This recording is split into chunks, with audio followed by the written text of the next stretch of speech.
जब महाभारत के युद्ध की रणभेरी बजी तो सबसे बड़ा प्रश्न यह था कि दोनों ओर की विशाल सेना का नेतृत्व कौन करेगा। क्या आप जानते हैं कि पांडवों ने अपने सेनापति का चुनाव कैसे किया और पितामह भीष्म ने कौरवों का सेनापति बनते समय दुर्योधन के सामने कौन सी कठिन शर्त रखी थी। आज की इस कड़ी में हम गर्भनाल पत्रिका के सौजन्य से जानेंगे कि कैसे युधिष्ठिर ने लोकतांत्रिक तरीके से छोटे भाइयों की राय लेकर सेनापति चुना और क्यों वीर कर्ण ने भीष्म के जीवित रहते युद्ध न करने की प्रतिज्ञा ली। चलिए इतिहास के पन्नों को पलटते हैं और चलते हैं कुरुक्षेत्र के उस मैदान में जहां धर्म और अधर्म का निर्णय होना था। श्री कृष्ण उपलब्ध लौट आए और हस्तिनापुर की चर्चा का हाल पांडवों को सुनाया। जो सत्य एवं हित के अनुकूल था मैंने सब बताया, किंतु सब व्यर्थ ही हुआ। अब दंड से ही काम लेना पड़ेगा।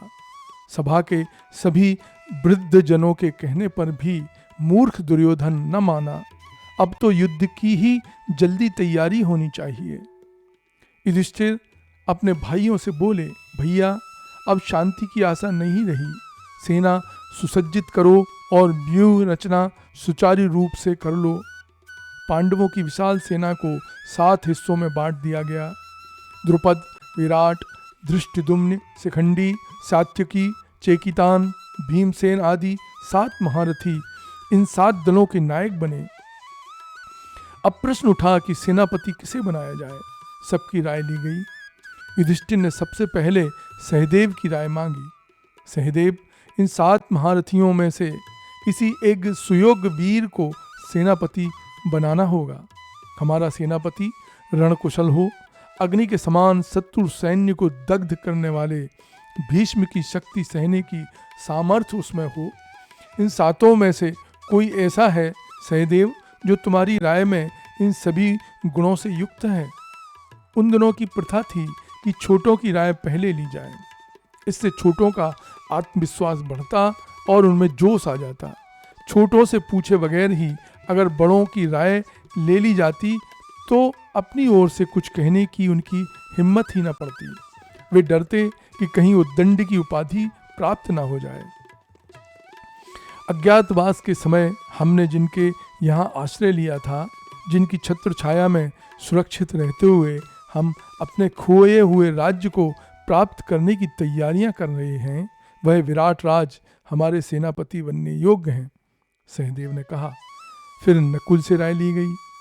मुझे तो यही उचित प्रतीत होता है कि पांचाल द्रुपद, जो आयु में, बुद्धि में, वीरता में, कुल में एवं बल में सर्वश्रेष्ठ हैं, हमारे सेनापति बनाए जाएं। उन्होंने भारद्वाज से अस्त्र विद्या सीखी है। द्रोण से युद्ध करने के अवसर की वह मुद्दत से प्रतीक्षा किए बैठे हैं। वह सभी राजाओं द्वारा सम्मानित द्रौपदी के पिता हैं। पिता की ही भांति वह हमारे भी सहारा बने हुए हैं। अतः मेरी राय में वही हमारी सेना के नायक बनने और द्रोण एवं भीष्म का सामना करने योग्य हैं। नकुल ने कहा।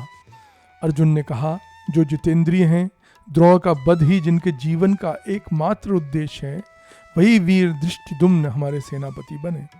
जिनके बाणों के प्रहार से स्वयं परशुराम भौचक्के से रह गए, उन भीष्म के बाणों को सहने की शक्ति, साहस एवं बल आदि किसी में है तो धृष्टद्युम्न ही है। उन्हीं को सेनापति बनाया जाए। भीम ने कहा, राजन, अर्जुन ने जो कहा ठीक कहा। फिर भी महात्माओं और ऋषि मुनियों का कहना है कि शिखंडी का जन्म ही भीष्म के प्राण लेने के लिए हुआ है। तेज और रौब में भी वह परशुराम के समान दिखाई देता है। मेरी राय में महारथी भीष्म को सिवाय शिखंडी के और कोई हरा भी नहीं सकेगा। अतः शिखंडी को ही सेनापति बनाया जाए। अंत में युधिष्ठिर ने पूछा, श्री कृष्ण, आपकी क्या राय है? श्री कृष्ण ने कहा, इन सब ने जिन जिन वीरों के नाम लिए वे सभी सेनापति बनने के योग्य हैं, किंतु अर्जुन की राय मुझे सभी दृष्टि से ठीक प्रतीत होती है। मैं उसी का समर्थन करता हूँ। धृष्टद्युम्न को ही सारी सेना का नायक बनाया जाए, जिसने स्वयं द्रौपदी का अर्जुन से पाणी ग्रहण करवाया था, जो राजसभा में हुए द्रौपदी के घोर अपमान और उस पर किए गए घोर अत्याचार की कल्पना मात्र से ही भड़क उठा था, अपनी बहन के अपमान का कौरवों से बदला लेने की प्रतीक्षा में जिसने 13 बरस बड़ी बेचैनी से काटे थे, वही द्रुपद राज कुमार वीर धृष्टद्युम्न पांडवों की सेना का नायक बनाया गया और उसका विधिवत अभिषेक किया गया। वीरों की सिंह गर्जना, भेरियों के भैरवनाद, शंखों की तुमुल ध्वनि, दुंदुभी के गर्जन आदि से आकाश मानो फटने लगा।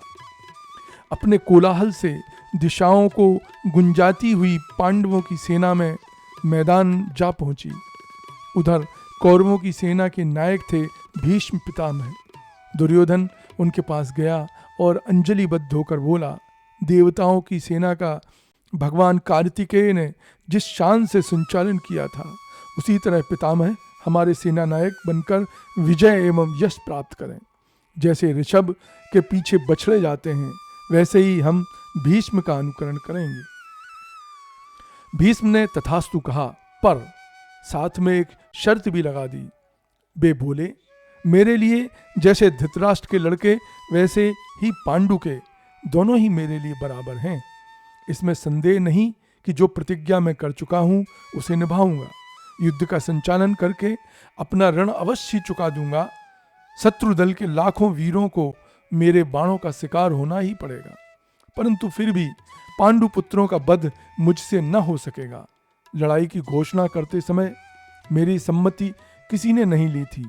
इसी कारण मैंने निश्चय कर लिया था कि जानबूझकर स्वयं आगे होकर पांडु पुत्रों का वध मैं नहीं करूंगा।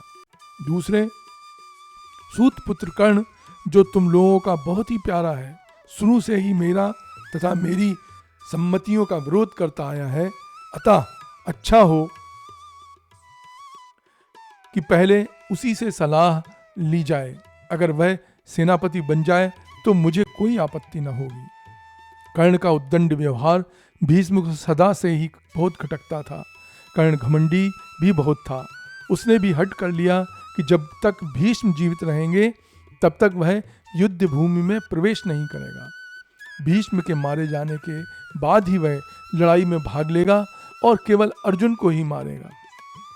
सद्गुणों से विभूषित सज्जनों में भी अगर बराबर के लोगों के प्रति स्पर्धा और अपने से बड़े हुए लोगों के प्रति ईर्ष्या हुआ करती है, तब भी यह कोई नई बात नहीं थी। आज भी हम किसी क्षेत्र में इसे नहीं पाते हैं। दुर्योधन ने सब आगा पीछा सोचकर भीष्म की शर्त मान ली और उन्हीं को सेनापति नियुक्त किया। फलतः कर्ण तब तक के लिए युद्ध से विरत रहा। पितामह के नायकत्व में कौरव सेना समुद्र की भांति लहरें मारती हुई कुरुक्षेत्र की ओर प्रवाहित हुई। अगर आपको भारतीय साहित्य के सर्वश्रेष्ठ महाग्रंथ महाभारत से जुड़ी यह जानकारी रोचक लगी हो तो वीडियो को लाइक करें और हमारे चैनल को सब्सक्राइब करना न भूलें। बेल आइकन जरूर दबाएं ताकि गर्भनाल पत्रिका के ऐसे ही ज्ञानवर्धक प्रसंग आप तक पहुंचते रहें।